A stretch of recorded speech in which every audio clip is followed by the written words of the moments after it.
feisty show on tap for you today. But before I get into all the name calling, all the fighting that I'm going to be breaking down on today's show, I wanted to start off today's show with something good. Aaron Wilson tweeted this out today. The Texans season premiere has raised over $1.4 million, a record to fully fund girls flag football in all 25 HISD schools for this next 3 years. I mean, give a round of applause to this Texans team and everybody who was at that event. Spam those H's down in the comment section if you are so proud of this team and proud to be a Texans fan, because stuff like that, helping out the community, helping out the city, is what this team's all about. It's what it should be all about with this team, because this team is a representation of the city of Houston, and I am so proud of what this team was able to do and so proud of what they were able to accomplish. So if you are proud of this team and what they are able to represent, what they're able to stand for the city of Houston, I better see 1,000 H's in that comment section. Go down and spam it, because I am so proud to be a Houston Texan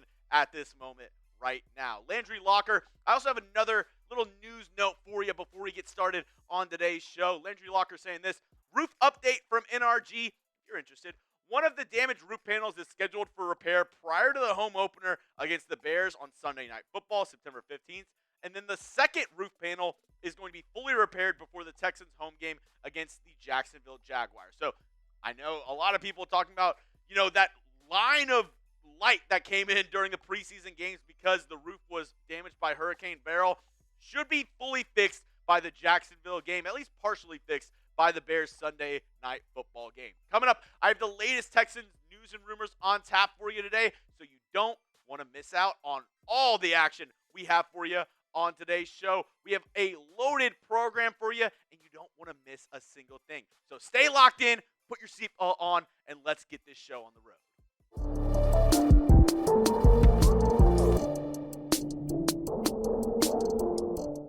Coming up on today's program, was CJ Stroud disrespected by an AFC South rival? I'll get into all of that in just a moment. Also, Andre Johnson talks about one of the best moments in Texans history when he absolutely whooped Cortland Finnegan's ass. I'll break down what he had to say to Shannon Sharpe. And then I have some depth chart questions at the end of today's video, because they haven't released the full depth chart ahead of the Week 1 game up against the Indianapolis Colts. But there are some spots that I'm going to be looking at once they drop the depth chart. My eyes are directly going to that spot. And I'll tell you what those spots are at the end of today's show. But first, I have a little shit talk. So some talking shit from an AFC South rival, L'Jarious Sneed, cornerback who was recently, this offseason traded from the Chiefs to the Tennessee Titans. In a recent interview with the Pivot podcast, he said, Stroud, he's no Mahomes, right? We're not that worried about CJ Stroud. He's no Patrick Mahomes. I've already seen the greatest to ever do it, and he's not that. It's kind of the sentiment that he was saying about CJ Stroud. And last year, his rookie season, Stroud balled out in 15 games, almost a 64 completion percentage, over 4,000 yards, 23 touchdowns to 5 interceptions, and a QB rating of 100.8.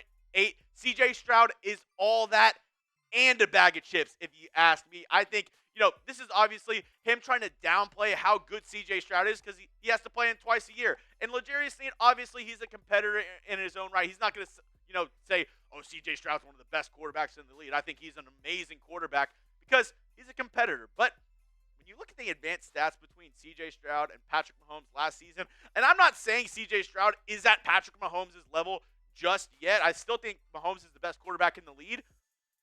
But to say they're that far off is kind of crazy, in my opinion. I mean, you look at the yards per attempt, CJ Stroud has the advantage there. Turnover-worthy plays, CJ Stroud has the advantage there. Adjusted completion percentage, a slight edge to Patrick Mahomes. Expected points added per play goes to CJ Stroud. And in that last metric, CJ Stroud as well. So, I mean, we look at the advanced stats, and they tell you. They point you to the direction of CJ Stroud. He had a fantastic, a record-breaking rookie season whenever it comes to NFL comparisons. And L'Jarious Sneed saying, we're not worried. He said, we're not that worried about CJ Stroud. We think he gave him his flowers. He said, CJ Stroud, he's a good quarterback, but when it compared to Patrick Mahomes, he's nothing compared to Patrick Mahomes. And I don't agree with that one bit. I think CJ Stroud is going to compete for the MVP award this season right alongside Patrick Mahomes. And if you agree with me, if you think Stroud can be just as good as Patty Mahomes this season, if you think we have one of the best quarterbacks, top 3 quarterbacks in the league, go down and hit that like button, because I don't think C.J. Stroud, he's obviously gotten a ton of praise this offseason. But I think also with that comes the natural, detractors of people saying, oh, he's not going to live up to the hype. It's going to be his sophomore year. Defensive coordinators, they're going to figure out C.J. Stroud. He's not going to be nearly as good as he was last year.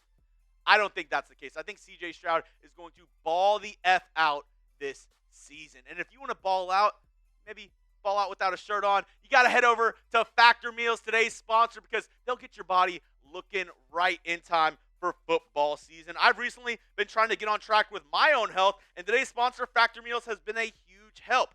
Meet your wellness goals in time for football season thanks to the menu of chef-crafted meals with options like Calorie Smart, Protein Plus, and Keto. Factor's fresh, never frozen meals are dietitian approved and ready to eat in just 2 minutes, so no matter how busy you are, you'll always have time to enjoy nutritious, great-tasting meals. With 35 different meals and more than 60 add-ons to choose from every week, you'll always have new flavors to explore. Keep kitchen time to a minimum. Factor meals are ready, like I said, in just 2 minutes. So no shopping, no prepping, no cooking, no cleanup, none of it. Head over to factormeals.com/TexansChat50 and use code TexansChat50 to get 50% off your first box plus 20% off your next month. That's code TexansChat50 at factormeals.com/TexansChat50 to get 50% off your first box plus 20% off your next month while your subscription is still active. Head over to factormeals.com/TexansChat50. You will not regret it. Next up, Andre Johnson, the GOAT, the Texans Hall of Famer. He talks about the Cortland Finnegan fight, and he opened up a little bit with Shannon Sharpe and Chad Ochocinco, talking about a little bit about the fight and a little backstory that you might not know about. So obviously we all know the infamous fight where Andre Johnson absolutely beat the brakes off of Cortland Finnegan. But here's something that you might not know from that Andre Johnson wanted to, tell people about. He said, this is verbatim what he said to Shannon Sharpe. He said, bro, I'm pulling up in a valet, and they jump out of the car while it's moving. Talking about his brothers whenever they saw Cortland Finnegan at a Miami nightclub before this Texans game. He said, I'm like, what are y'all doing? They were like, he's right there. Let's go do it. What are y'all talking about? It's Cortland. He's standing at the front door of the club.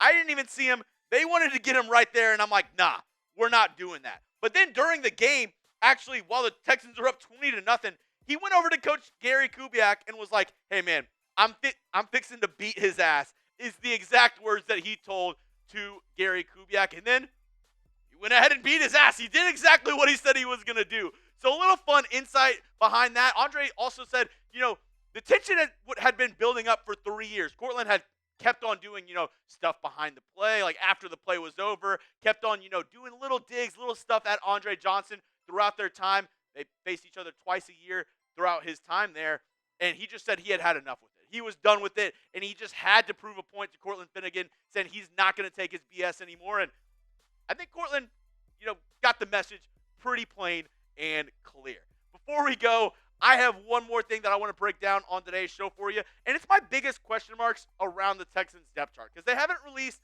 their full depth chart ahead of the Indianapolis Colts game, but I do have a couple parts where I'm a little interested to see what moves DeMeco Ryans does ahead of week 1. So I want to know, before I get into my three, your biggest question mark on this Texans depth chart right now. We saw the initial 53-man roster. We saw some, corresponding roster moves, some guys put on the practice squad. But what position are you looking at very closely whenever it comes to the Texans depth chart when it gets released? The first one, and I think I'm going to be with all Texans fan here, who's the RB2?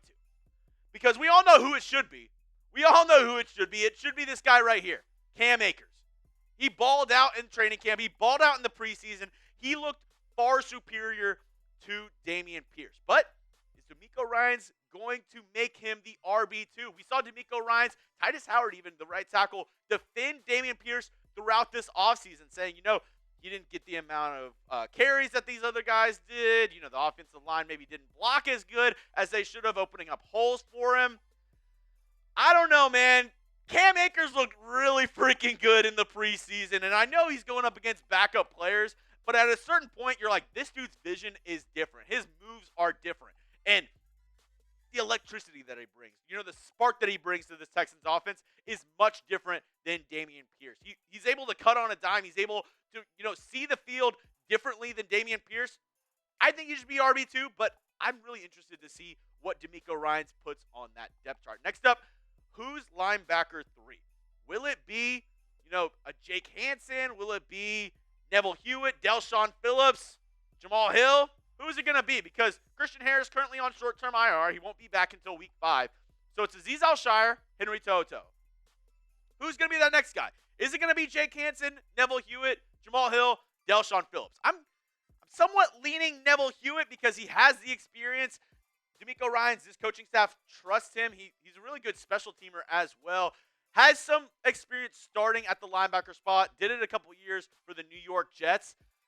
I think it might be him. Also, Del'Shawn Phillips kind of flashed throughout training camp in the preseason. So I wouldn't be surprised if he got the nod either at that linebacker 3 spot. And lastly, who's the wide receiver 4? And you probably won't see it as much on the depth chart because I'm pretty sure they're going to list 3 starters, and we all know who those 3 guys are. Stephon Diggs, Nico Collins, Tank Dell. But then behind them, who's going to get the next amount of snaps? Is it going to be Mechie? Is it going to be Hutchinson? Is it going to be Robert Woods, who nobody thought was going to make this roster and then ended up making the initial 53-man roster for this Houston Texans team? Who is going to be that wide receiver 4? Now, I'm not going to say, they're going to make a huge impact on this Texans team or, really be a receiving option at all because you have your top 3 guys and then you also have the tight ends with Dalton Schultz, you have Brevin Jordan, and Cade Stover. So it's not like the wide receiver 4 is going to make a massive impact on this team. But I'm still interested to see who gets more reps, who gets more opportunities. Because Xavier Hutchinson looked so good in the preseason and in training camp. Obviously, we all know John Mechie had his flashes as well. Who does this coaching staff trust more? Is it Hutchinson? Is it Mechie? Or is it a veteran like Robert Woods? That's all I have for you for today's show, folks. Always go down and hit that sub button if you want daily Texans videos. It is 100% free. And my promise to you is this.